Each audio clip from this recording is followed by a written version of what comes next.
Ya, jadi hari ini kita lagi ada di dealernya Baik di Alam Sutra ya. Dan gua ngeliat mobil ini waktu di foto kelihatannya kecil ya. Ternyata besar sekali. Ya, ini namanya Baik BJ30. Jadi BJ40 itu kan ada yang versi klasik yang kita punya sama yang versi yang modernnya. Nah, BJ40 itu punya adiknya BJ30. Tapi BJ30 kan versi yang lebih kecilnya ya. Tetap gede dong. Ini panjangnya 4,7 meter dan lebarnya 1,9 meter. Jadi pas gue lihat langsung memang ini besar ya. Yang bikin kecil tuh karena kalau di foto dia tuh lampu depannya besar sekali. Makanya padu padannya itu kalau dilihat kesannya kayak kompak, padahal enggak. Dan kalau kita lihat lagi ya, ini lampunya ini lucu. Jadi mikanya ini dari ujung sini sampai ujung sini gede banget. Baru dalamnya ada LED-nya, bentuknya ngebulet, terus lurus. Ini nyala nih. Emang kayak Jeep Kompas kali ya. Ya mirip-mirip gitulah, tapi beda desainnya. Cuma kayak ada satu nafas gitu loh. Dan kenapa namanya BJ juga itu kan artinya Beijing Jeep. Jadi zaman dulu itu Jeep Willys itu dibikin sama Baik, sama Beijing di Cina waktu zaman dulu. Terus dipakai namanya BJ, Beijing Jeep. Nah, itu dipakai sampai sekarang jadi BJ30, BJ40, BJ60 ya. Saya BJ80 ada ya. Yang paling gedenya lagi. Ini aja udah gede, BJ80 segede apa ya? Dan kalau kita lihat dari depannya, dia kelengkapannya juga lengkap ya. Kamera ada di atas buat ADAS. Terus di sini ada kamera 360-nya. Untuk radarnya dia ada di balik sini. Dan grillnya ini kalau dipegang ini semuanya pakai mika ya, dari ujung ke ujung. Sininya ada lubang lagi. Dan kalau misalkan mau pakai towing hook, nah dibukanya dari sini. Fog lamp juga ada. Kecil sekali di sini ya.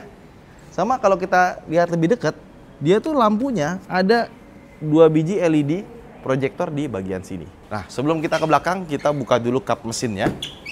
Jadi, kalau kita buka kap mesinnya, dia itu menggunakan mesin 1500 cc turbo.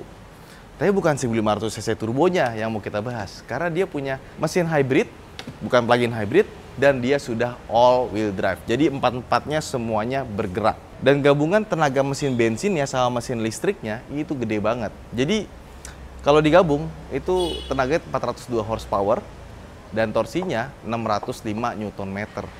Gede banget ya. Sama kalau kita lihat bagian engine-nya cukup rapi ya. Cover plastiknya itu ngelingker di sini. Terus kalau kita lihat juga coolant-nya ada 2 ya. Yang satu coolant untuk baterai, yang satu coolant buat si radiatornya, mau mesin bensinnya. Jadi ada 2. Udah ada hidroliknya juga, makanya kalau kita angkat tuh gampang. Ya, cuma dia belum plug-in hybrid aja. Sama tulisan Baik di bagian sini. Ke samping, ini gue juga suka nih. Karena di bagian sininya tuh ada lampu LED nyala. Lucu kalau malam. Peleknya, ini dia. Desainnya bagus, warna hitam gloss seperti ini. Ukurannya 235 60 R19 dan bawahnya pakai GT. Suspensinya dia pakai MacPherson strut dan di belakangnya dia sudah pakai multi-link independent suspension. Nah, yang lucunya adalah kalau kita lihat dari samping ya, di sini tuh kayak ada footstep kecil, tapi kalau lagi ketutup dia itu nggak bisa dipakai gitu. Pas kita buka pintunya, baru kita bisa menemukan ada sebuah footstep yang bisa kita pakai injak seperti ini. Jadi buat masuk itu lebih gampang. Tapi pas kita tutup, tuh, dia tuh hampir nggak bisa dipakai gitu. Bagus ya, clean. Terus dari samping dia juga nggak ada lekukan-lekukan aneh, lurus gitu aja ya. Ada tekukan di sini. Terus juga kuncinya dia sudah pakai keyless. Nah, kalau misalkan kuncinya rusak bermasalah, di sini ada kunci biasanya. Jadi ini bisa dicongkel nih. Tek, buka, baru masukin kunci biasa. Di atasnya roof rack-nya sudah pakai aluminium seperti ini. Ya, ke belakang, ini yang gue bilang nih, kelihatannya mobil tuh kecil, padahal gede. Nih, bagian sininya nih, karena kacanya cuma di belakang doang, panjang loh ini. Tulisannya IAWD. Nah, ke belakang yuk. Ini ke belakang, desainnya begini aja. Rata, nggak banyak aneh-aneh. Nah, tapi overall, nah dia nggak pakai spoiler-spoileran, bulat begini aja. Ada lampu high mounted stop lamp-nya. Terus nggak ada shark fin antenanya. Antenanya dia ada di kaca yang sebelah kanan tadi. Ada wiper, defogger, kamera.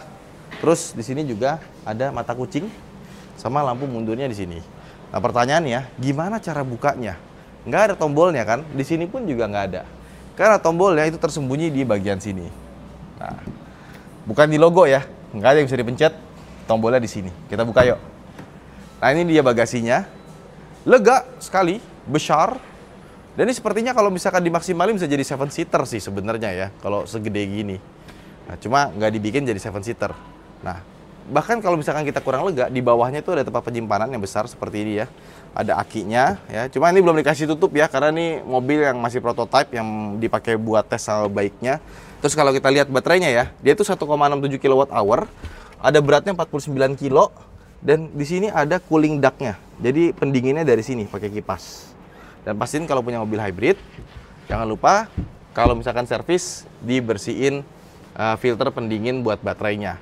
Nah, yang gue suka juga adalah di sini dia punya colokan listrik 220 volt. Tapi untuk yang versi ini dia masih pakai yang colokan Cina ya. Ya semoga pas masuk ke Indonesia, yang versi nanti dijualnya udah ganti nih. Jadi colokan Indonesia. Terus kalau misalkan kalian nggak butuh ginian, butuhnya colokan 12 volt, tenang, dia juga ada di sebelah kanan sini. Sama ada lampunya. Nah terus kursi tengahnya, kalau misalkan mau dilipat rata lantai, caranya begini. Langsung rata sama belakangnya. Jadi dia harus ditegulingin dulu ke depan, baru bisa. Oke. Sip. Wah, seperti halnya mobil-mobil dari Tiongkok gitu ya. Pasti interiornya, terutama second row-nya pasti lega tuh. Lihat legroom-nya, headroom-nya, gede banget.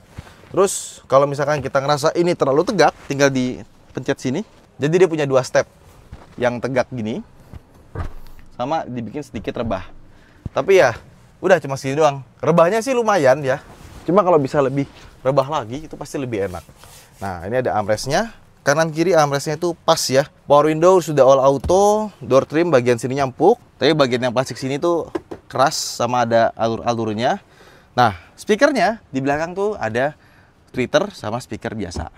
Nah, untuk AC-nya dia ada di belakang sini, tapi dia masih ngikut sama AC dari depan. Jadi nggak bisa diatur temperatur sama kecepatannya. Terus di bawah sini ada colokan USB-C 1 biji buat kita nyolokin handphone kita. Udah sih, belakangnya begini aja. Tapi kulitnya bagus ya. Yuk, sekarang kita ke bagian depan. Sekarang kita masuk ke dalam interiornya ya. Kuncinya kurang lebih mirip kayak baik PJ40. Kita pencet start stop engine. Oh, langsung maju kursinya. Ada yang memori seat-nya berarti ya. Please add fuel. Habis. Ada animasinya dulu ya, kita tungguin namanya nyala. Baik. Ini baterainya masih ada sekitar hampir 50%, tapi dia minta nyala ya. Oke. Nah, seperti ini interiornya. Jadi interior itu minimalis, simple, tapi mewah. Dan hal yang paling unik di mobil ini, itu bagian pattern sininya nih. Dari ujung ke ujung, ya. Kata orang baik, ini adalah sebuah stiker. Jadi kalau kalian bosen, kalian bisa ganti pattern. Mau yang kayak begini, mau yang kayak begini, atau mau dibikin yang cat warna body, itu bisa diganti-ganti ya. Jadi kalau misalkan kalian bosen, ganti aja pattern ininya. Dan ini stikernya juga cukup rapi ya. Jadi antara sambungan itu nggak terlalu kelihatan. Tuh. Bahkan gue kalau nggak dikasih tahu kalau ini stiker, gue nggak tahu kalau ini tuh adalah sebuah stiker karena nggak kelihatan gitu. Terus bilang ini stiker loh. Oh iya, lucu juga ya. Misalkan kita ganti sama gambar-gambar anak kita gitu, kayaknya seru gitu. Bentar, ada EV modenya nggak ya? Biar gak usah nyala mesinnya. Wedding, Sport, Eco, Comfort, Snow, Sand, Muddy Road. Nggak ada. Coba dari sini apakah ada? Pedestrian warning. Ini memory seatnya di sini 1, 2, 3. Seat welcome function. Oke, audio dan kawan-kawannya dark mode. Oke, kita lihat ya bagian tengahnya dulu ya. Kita masuk ke menu sini. Kita masuk ke vehicle settings, energy recovery level. Sekarang di comfort, ada gambar pandanya lagi. Auto hold, hill descent control, doors and windows ya. Doors, driver unlock, bla bla bla bla bla bla, automatic lock driving, windows. Wah, banyak sekali ya pengaturannya. Automatic folding rear view mirror, wiper maintenance, auto close window in rain. Oke. Electric tailgate bisa diatur seberapa tingginya dari sini juga bukaannya ya. Terus sudah.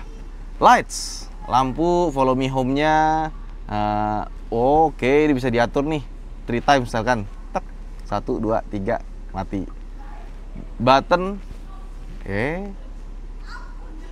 Button backlight brightness-nya. Ini kalau misalkan kita kecilin ya, nanti tombol-tombol di sini itu kan ada lampunya nih, itu bakal mengecil juga. Cornering assist illumination, kalau misalnya kita belok ada lampu yang ke arah kita tempat belok. Vehicle search ceremony sensation. Oke, ini kurang lebih kayak pas kita pencet ngunci atau ngebuka, dia ada kayak animasinya di lampunya ya. Looping light rail, top meteor gallop, ada welcome unlockingnya juga, dan ada wheel arch lighting. Nah, yang tadi tuh yang di sebelah kiri kanan ban, di atasnya ada lampu, bisa diatur dari sini. Vehicle sound effect-nya ya. Terus ada vehicle sound effect, system prompt tone, key tone, locking alert, dan. Oke, sound effect. Oke, ini buat ininya. Tapi untuk sound system dia belum pakai branded ya, kayak misalkan pakai Sony, JBL atau semacamnya. Driving mode selection ada Eco Comfort. Oke, power steering modenya kita ambil yang sport ya. Private call, ESP off, intelligent power manager, seat welcome function, wireless charging. Kemudian ada intelligence cruise assist atau ADAS ya kita bilangnya ya. Forward assist, lane assist, side and rear assistant, light assist juga ada intelligent high beamnya. Dan buat ngatur cruise controlnya itu dari setir, bukan tombol setir di sini, tapi ada di bagian bawah sini. Jadi kayak Mercedes Benz ya. Oke, lanjut ke instrumen panelnya ya. Alarm, driver attention warningnya ada dong ternyata. Dari mana sensornya dia ada driver attention warningnya? Apa di dalam sini ya? Gue nggak ngeliat ada kayak infrared gitu sih. Ya, gitulah. Metriknya, metrik atau imperial, speed limit reminder ke sini. Oke, terus kita ke sini. Oh, ini kamera 360-nya. Ada menunya juga. Oh, bisa dibikin transparent body juga ya. Oke, kita close. Ini settings. Oke, ini settings buat Bluetooth, Wi-Fi, personal hotspot, display and themes. Oke, themesnya mana bisa diganti? Oh, ada auto, light sama dark ya. Light itu warna putih berarti. Enakan yang dark sih. Kemudian di sini ada untuk hill descent control, sama ini untuk parking sensor. Terus di bawahnya lagi nih untuk kontrol AC ada di layar semua. Dan untuk ngatur volume dia ada button di sini. Nah, baru kita ngatur volumenya. Sayangnya dia nggak ada tombol fisik yang ada di sini. Untuk AC juga sama, dipencet dari sini ya. Kalau misalkan kita pengen lebih gede, tinggal dikatasin aja. Nah, seperti ini bentuknya. Ada ventilation sama heatingnya. Oke, ada pemanas setir, pendingin kursi. Ini pemanas, ini pendingin baru dia. Nggak bisa diatur levelnya ya. Ada nih. Ini paling gede, nomor 2, nomor 1 mati. Termasuk heatingnya juga sama. Oke, home. Kita masuk ke menu. Ada vehicle setting yang tadi, media center, Bluetooth call, gallery, sistem, easy connection. Jadi dia punya Android Auto-nya masih pakai easy connection yang gini ya, AVM sama Apple CarPlay. Nah, dia juga sudah pakai wireless juga, jadi nggak perlu colok-colok kabel, dia bisa nyambung. Di sini dia ada wireless charger, kalau kita taruh HP di sini bisa langsung ngecas. Nah, ngecas kan? Nah, sama ada cup holder. Start stop, transmisinya keren, gue suka ya, metal-metal gitu. Dan ini untuk indikator R, N sama D-nya, sama ada untuk electronic parking brake. Sama ke bagian sini ada tempat penyimpanan kecil, tapi bisa kita angkat nih ke atas, jadi lebih dalam. Dan oh ininya karetnya lembut sekali di bawahnya ini, sama ada buat pendinginnya sama pemanas. Nah, sama kalau kita butuh kulkas, tinggal diputar aja jadi pendingin, karena AC-nya ikut masuk ke sini. Kita tutup ya. Gue suka baik tuh semuanya ini ya, solid. Nggak ada yang kriet-kriet gitu, nggak ada yang goyang-goyang gitu ya. Jadi kayak solid banget gitu ya. Paling plastik yang gue nggak suka di bagian sini nih, kayak warnanya agak kurang gimana gitu. Sisanya sih semua di sini empuk-empuk ya, sini empuk-empuk lagi. Ini sengaja dibikin keras ya. Bagian sininya pun juga dibikin kayak kayu bergaris gitu, bagus. Terus di sini ada laci, tapi bukanya itu pakai tombol yang ada di sini. Ditekan baru bisa kebuka. Ini kuning-kuning itu rompi kalau misalkan kita lagi darurat. Tutup lagi ya. Jok yang kanan sudah elektrik, tapi nggak ada buat ngatur lambarnya. Sebelah kiri dia juga sudah elektrik, tapi nggak ada buat ngatur lambarnya. Di atas ini kita dapat lampu, kaca, sama ada gantungan 3 kilo. Buat apaan? Lagi nyetir gitu, beli gorengan, taruh sini ya, digantungin. Kan nggak mungkin ya. Sama di sini juga ada ya, termasuk juga ada gantungan maksimum 3 kilo. Ini gue baru nemu ya, ada mobil ada gantungan 3 kilo di sini. Kayaknya cuma ini doang deh. Sama di sininya tuh ada lampu kiri kanan. Ini bisa dipencet ya by the way. Tapi ini lagi mode door, kita matiin. Jadi kalau mau individual tinggal dipencet aja gini. Dan nyala sama matinya itu pelan-pelan. Dan tentu saja sudah ada panoramic sunroofnya di bagian atas. Sama kalau misalkan menurut kalian masih kurang tempat penyimpanannya, di bawah sini juga tempat penyimpanannya gede. Dan kalau kita lihat pintunya, dia masih ada pengaturan ini spion secara manual pakai tombol. Nggak semuanya ada di head unit. Kan zaman sekarang tuh di head unit semua ya. Power window-nya juga sudah all auto, bahkan tombol-tombolnya itu plastiknya tuh kayak dibikin metal gitu ya, mewah. Kemudian untuk jahitannya di sini tuh warna kuning, sama buat nariknya ya.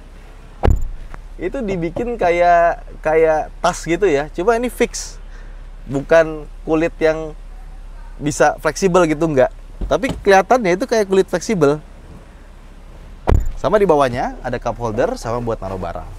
Nah, setirnya sendiri dia sudah tilt dan teleskopik ya, jaraknya lumayan jauh. Di sebelah kanan ini untuk wiper, di sebelah kirinya untuk lampu, dan dia juga sudah ada auto lamp. Nah, kalau kita lihat desain ininya tuh mirip banget sama Mercedes-Benz. Dan seperti yang gue bilang tadi, ini untuk ADAS-nya dia di sebelah kiri ya, ada cruise control sama lain-lainnya.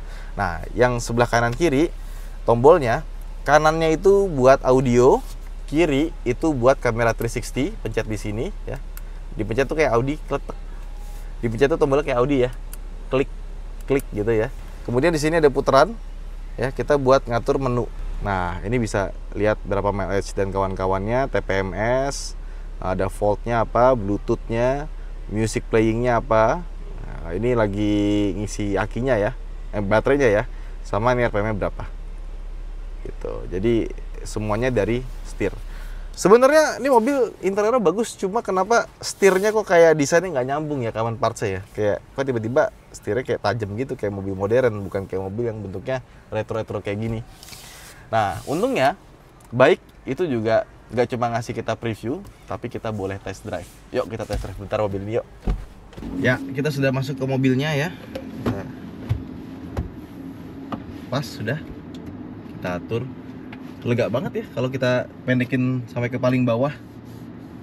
Yuk kita masuk ke R dulu. Nah, kamera 360-nya keluar. Kalau kita masukin ke R. Dan karena mobil hybrid ya, nggak ada suaranya seperti biasa. Ini lagi mode listriknya nih. Mesinnya sama sekali belum nyala. Ini mobil tuh pas kita duduk gitu, dari luar kan kelihatannya kecil ya. Iya. Tapi pas di dalam lihat kap mesinnya panjang, kiri kanannya lebar, langsung feel-nya berubah gitu, kayak bawa mobil yang gede. Gas sedikit, 1, 2, 3.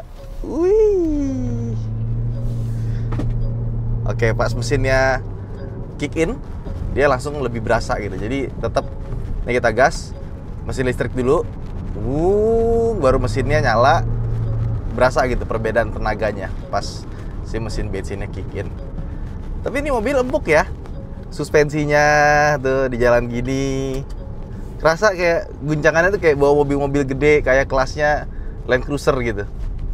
Guncangannya tuh ding ding ding ding gitu ya. Lembut, ada ngapal-ngapalnya dikit. Ayo dipepet kita. Kita coba ke mode yang berubah nih. Ini kan comfort ya.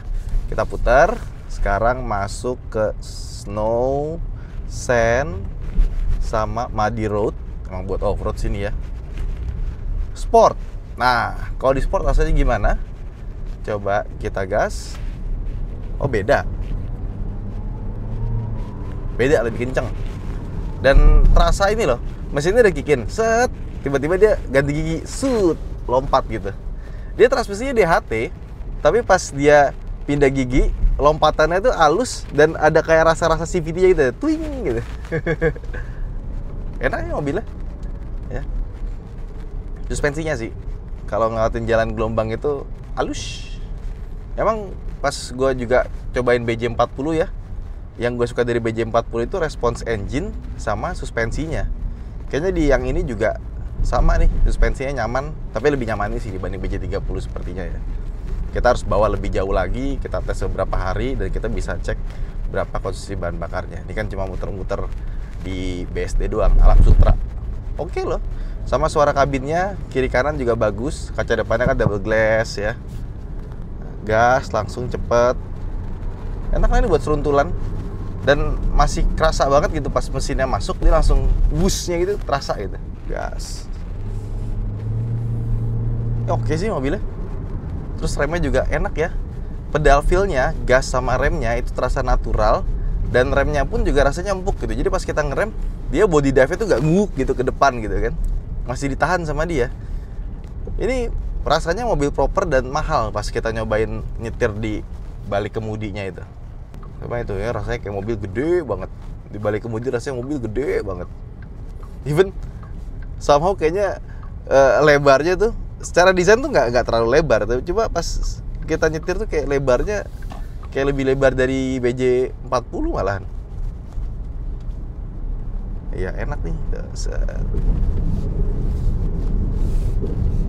Oh, oke loh. Lewat jalan yang begini ya. Oke banget. Nah, sekarang kita balik ke comfort lagi, dan kalau masuk comfort beda langsung pedal feel-nya jadi lebih halus ya. Kalau tadi kan diinjek gas dikit langsung lari. Ini kalau buat sehari-hari sih pakainya yang comfort sih. Dan dia juga ada mode eco. Di sini langsung keluar nih energy recovery levelnya mau normal atau high. Dan kalau misalkan kita masukin ke high, pas kita lepas gasnya, dia langsung terasa regenerative braking-nya lebih kuat gitu. Tapi sebenarnya buat gue nih segini tuh ini nggak kuat-kuat banget nih, masih meluncur. Masih sangat meluncur. Pas belok kiri, sebelah kirinya ada motor, bunyi tet. Bunyi tonet kayak ini. Baterai mau habis. Ya, jadi kurang lebih seperti itulah Baik BJ30. Sebuah mobil yang kalau di foto kelihatannya kecil, ternyata gede banget ya.